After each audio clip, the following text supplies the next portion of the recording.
Hello students, कैसे हैं आप लोग? आई होप अच्छे ही होंगे। My name is Kishan Kumar और आप देख रहे हैं कृष्णा इटावा चैनल। तो प्लीज़ अगर इस चैनल पर अभी तक सब्सक्राइब नहीं किया है तो प्लीज़ चैनल को सब्सक्राइब कर दें और वीडियो को लाइक करें और कमेंट करें और दोस्तों के साथ शेयर करें। आज का हमारा टॉपिक है बायोलॉजी के बारे में।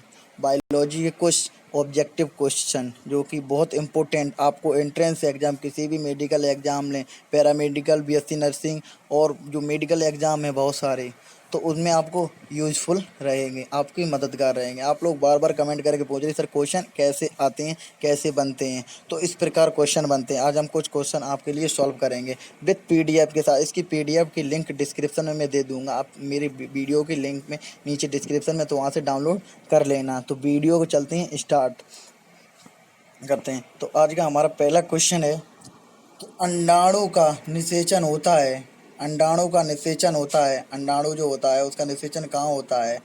ए ऑप्शन योनि में, बी ऑप्शन गर्भाशय में, या सी ऑप्शन अंडाशय में, या ग्रीवा में। तो गाइस आप लोग जल्दी से उत्तर बताइए, इसमें किसका आंसर होगा? तो गाइस इसमें आंसर होगा किसका? आपको ग्रीवा नाल, क्योंकि में अंडाणु का निषेचन ग्रीवा नाल में होता है। आप लोग यहाँ पर नोट कर लीजिए। अगर नोट नहीं करना है तो इसकी पीडीएफ मैं लिंक डिस्क्रिप्शन में दे दूँ, वहाँ से डाउनलोड कर लेना। अब चलते हैं नेक्स्ट क्वेश्चन की तरफ। नेक्स्ट चल रहा है हमारा से। अब नेक्स्ट क्वेश्चन चलते हैं कि अंड प्रजनन है। यहाँ पर क्वेश्चन नंबर दूसरा है कि अंड प्रजनन है। ए मुर्गी में, बी सांप में, या मगरमच्छ में, या फिर इनमें से कोई नहीं। तो गाइस आप लोग बताइए अंड प्रजनन किस में होता है? तो इसका आंसर आप लोग देख लें। तो इनमें से कोई नहीं, इनमें से कोई नहीं मतलब नन ऑफ दीज, इनमें से कोई नहीं। तो चलते हैं नेक्स्ट क्वेश्चन की तरफ कि उभयलिंगी प्राणी क्या है? उभयलिंगी प्राणी मुर्गी है, या बी ऑप्शन सांप है, या ए बी दोनों है, या फिर केंचुआ है। उभयलिंगी, यहाँ पर ऑप्शन ये पूछ रहा है उभयलिंगी, तो इसका सही आंसर है कछुआ, क्योंकि यह एक लिंगी है। तो यह अपने आप पर निर्भर रहता हुआ उभयलिंगी होता है। अग्रपुज, एक्रोसोम, एक्रोसोम पाए जाते हैं, अग्रपुज जिसे हिंदी में कहते हैं, शुक्राणु में, अंडाशय में, अंडा अंडाणु में, या फिर युग्मनज में। तो गाइस जल्दी से बताइए इसका आंसर क्या होगा? तो इसका आंसर होगा शुक्राणु में, जो कि स्पर्म होते हैं तो उसमें भी एक्रोसोम पाए जाते हैं, एक्रोसोम पाए जाते हैं स्पर्म में। चलते हैं क्वेश्चन नंबर 5 की तरफ। भ्रूणपोष में कितने क्रोमोसोम होते हैं? भ्रूणपोष में आप लोगों को ऐसे नॉर्मल क्वेश्चन है, जैसे ये कुछ एनसीईआरटी से क्वेश्चन है। तो क्वेश्चन ए है ऑप्शन एन, या फिर 2n, या 3n, या फिर ए बी दोनों। तो यहाँ पर इसका आंसर होगा ए 3n। मोस्ट इम्पोर्टेंट आंसर है ये, इसका आंसर होगा 3n। अब चलते हैं नेक्स्ट क्वेश्चन नंबर 6 की तरफ। निम्नलिखित में से कौन सा बीजाणु का भाग नहीं है? निम्नलिखित में से कौन सा बीजाणु का भाग नहीं है? एटेंगुमेंट, न्यूसिलस और चैलेजा, और फिर एंडोसीलियम, एंडोथेसियम है, सॉरी। तो गाइस इसका आंसर क्या होगा? जल्दी से बताएं। तो इसका आंसर होगा लास्ट वाला, डी ऑप्शन सही होगा, जो कि एंडोथेसियम, यही आंसर है। ये बहुत अच्छी पीडीएफ है, इसमें आपका बेस बहुत अच्छा क्लियर हो जाएगा बायोलॉजी में। इससे कम से कम आपको 5 क्वेश्चन 100% फंस ही जाएंगे, आप किसी भी एग्जाम में ले लो। अब ये मोस्ट क्वेश्चन की तरफ चलते हैं। मोस्ट इम्पोर्टेंट क्वेश्चन है, ये अगली बार आया था कि शुक्राणु जनन को नियंत्रण किसके द्वारा होता है? तो शुक्राणु 100% क्वेश्चन आया था बीएससी नर्सिंग में। तो एस्ट्रोजन, LH, एंड्रोजन, या इनमें से कोई नहीं। तो इसका आंसर क्या होगा? तो इसका आंसर होगा LH। आप लोग यहाँ पर नोट कर लीजिए, बी ऑप्शन इसका सही होगा। अब चलते हैं क्वेश्चन नंबर 8 की तरफ। निम्न में से किस में जल परागण होता है? निम्नलिखित में से जल परागण होता है। तो इसका ऑप्शन क्या है?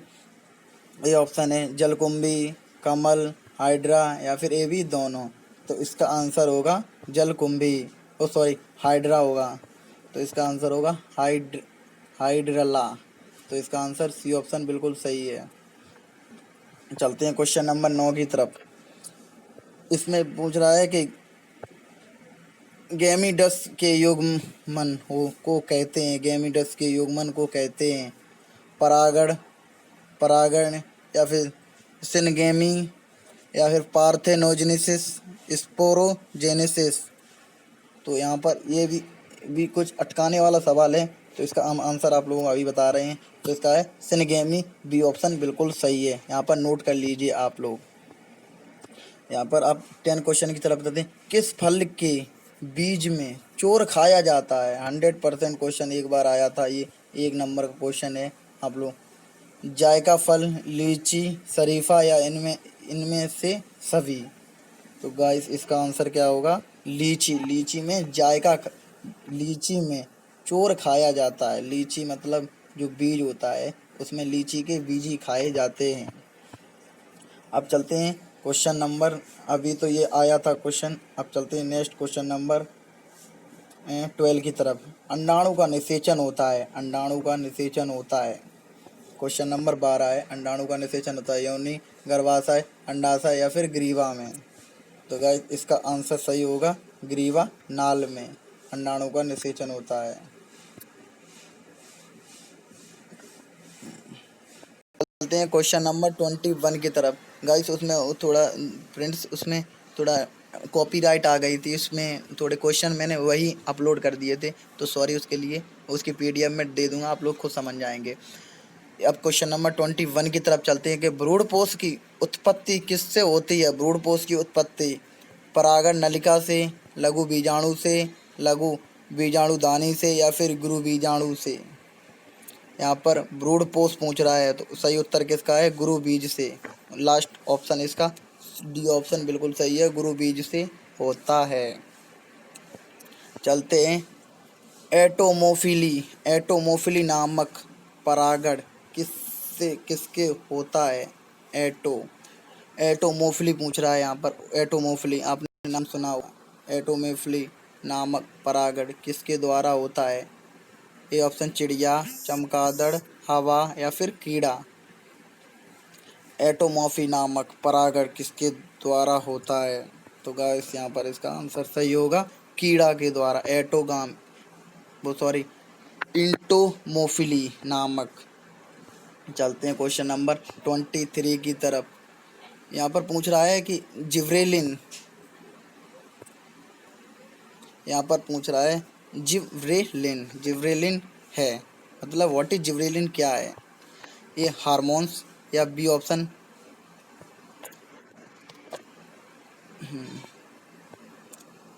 या फिर बी ऑप्शन तना या फिर वृद्धि एंजाइम या फिर इनमें से कोई नहीं।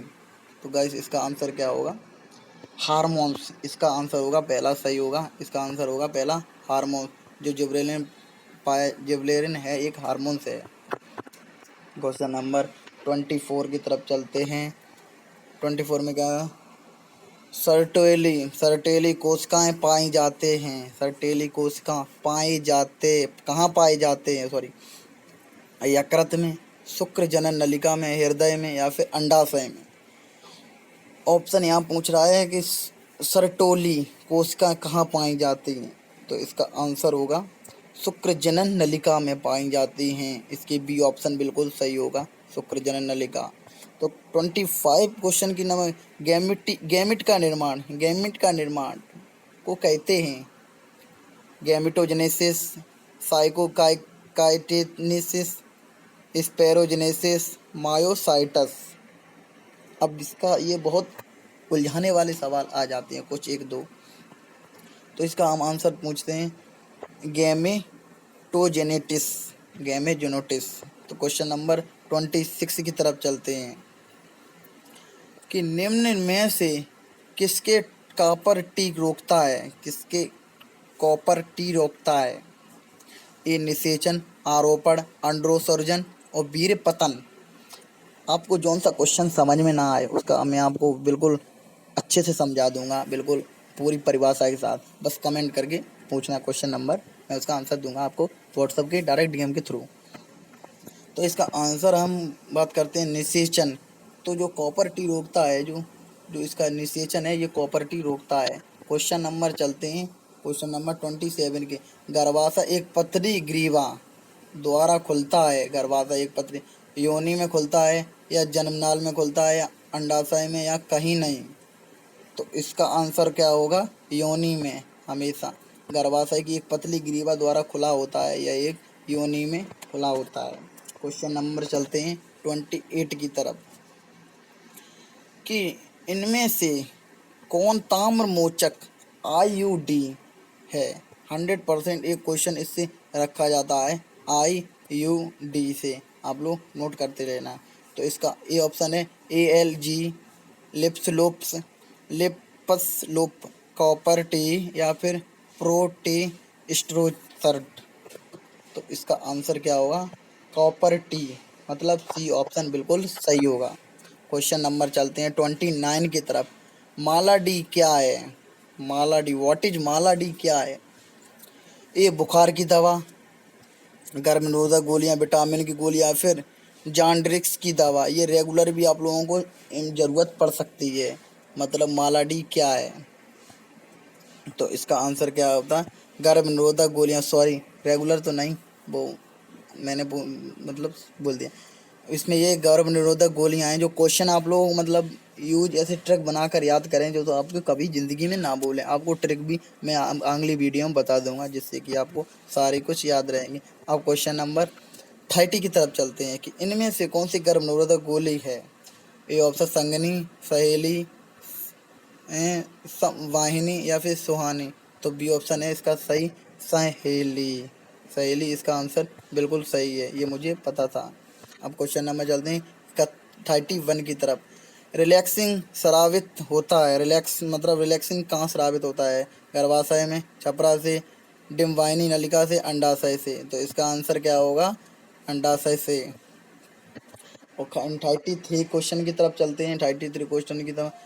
सेरम IgM एंटीबॉडी पाए जाते हैं, IgM एंटीबॉडी पाए जाते हैं सेरम में, रक्त में, लार में, या फिर इनमें से कोई नहीं। तो यहाँ पर इसका आंसर क्या होगा? सॉरी, थोड़ा नेट स्लो चल रहा है। इसका आंसर होगा रक्त में। IgM एंटीबॉडी, एंटीबॉडी कहाँ पाई जाती है? रक्त में। जो प्लेटलेट होती हैं वो एंटीबॉडी होती हैं, जो हमारे शरीर को रोगों से लड़ने में मदद करती हैं। क्वेश्चन नंबर 33, कि मेंडल ने चयन किया था चना का, पायरस का, टमाटर का, या फिर गार्डन मटर का। तो इसमें इसका आंसर आप लोगों को बहु के पता होगा कि गार्डन मटर का प्रयोग किया था। क्वेश्चन नंबर 34 की तरफ चलते हैं। क्रॉसिंग ओवर किस अवस्था में होता है?